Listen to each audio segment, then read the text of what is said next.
咦，芝士你嚟啦？係啊，點解喺度嘅？知道你係咖啡控，所以特登過嚟試下呢度咖啡咯。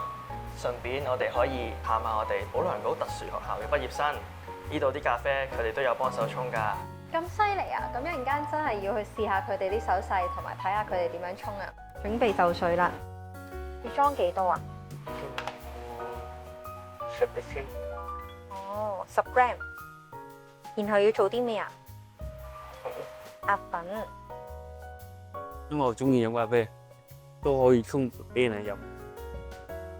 我學到點樣奶化，喺度啊，深啊，搖啊。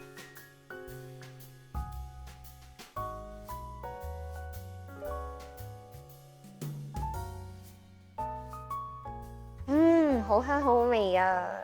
咁啊，就住阿權啦，咁其實都知道佢喺咖啡拉花方面咧都好有興趣。咁我哋都知道阿權咧，咁可能佢個小手機就稍遜一啲。咁我哋學校裏邊咧都提供咗唔同嘅訓練啦，增強翻佢個小手機嗰個力量啦。咁同埋咧，我哋都好好咧，學校咧就揾到一啲機構咧就幫助到阿權咧就有機會喺離開學校裏邊出邊做實習，咁啊可以增強翻佢對於拉花嗰個經驗啦。當初識阿權咧係因為佢哋學校咧咁就喺我哋工作室嗰度舉辦咗咖啡拉花班啦，係啦，咁都舉辦過好幾次嘅，係啦，咁喺當中咧阿權都係比較表現突出一啲。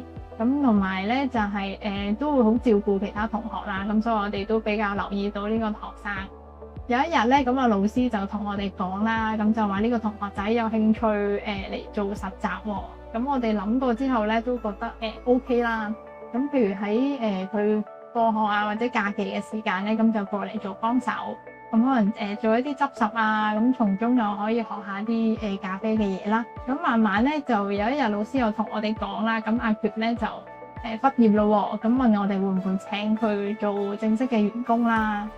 咁我哋都商量過之後咧，就覺得都可以嘅，係啦。咁就因為佢一路過程之中都好幫到手啦，亦都好即係做得好好。咁所以我哋咧都決定請佢喺度繼續工作咯。其實都一路都好欣賞佢嘅工作表現嘅，係啦。咁佢平時都係即係對住人都係笑面迎人咁樣啦，好開心咁樣咧。咁另外佢都好盡責啦。咁譬如我哋有啲工作坊㗎嘛，咁通常完咗咧就會有好多工具咧要清潔嘅，咁佢都可以即係自己即係做晒。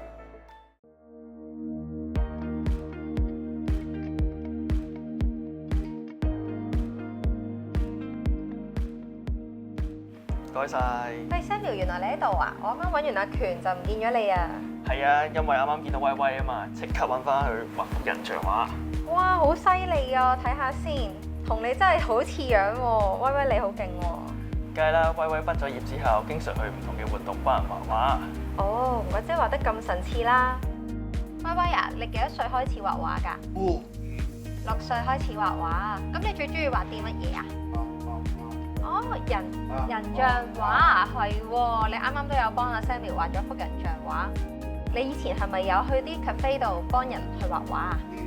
以前喺 cafe 度幫人哋畫人像畫，開唔開心㗎？開心，係。威威啊，我哋問下你啊，你畢業之後嘅生活係點樣嘅咧？哦，威威話咧，佢翻工咧就會去畫畫嘅咁。咁你翻工賺翻嚟嘅錢係點樣用啊？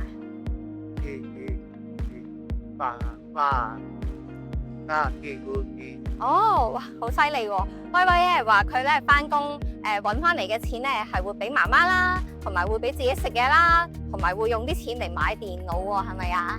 係，都會睇書添啊！哇嚇，都好開心咧，聽到威威你咧可以將賺翻嚟嘅錢去做自己中意嘅嘢。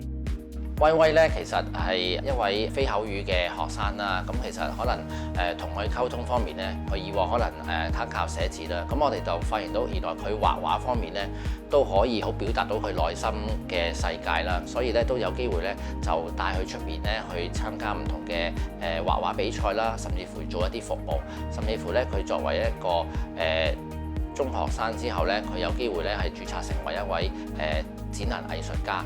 咁我所以喺而家過去嘅畢業出路嚟講咧，都揾到佢自己嘅方向。阿權啊，你覺得你以畢業生嘅身份翻嚟做嘢，同埋以前以學生嘅身份喺學校做有啲乜嘢唔同咧？翻到嚟母校做嘢同以前真係好大分。翻學我可以坐低喺度聽老師睇書啦，而家做嘢就可以幫到啲小朋友。你係覺得入班照顧到小朋友，即係可以照顧到自己師弟妹係感到開心嘅？係咯。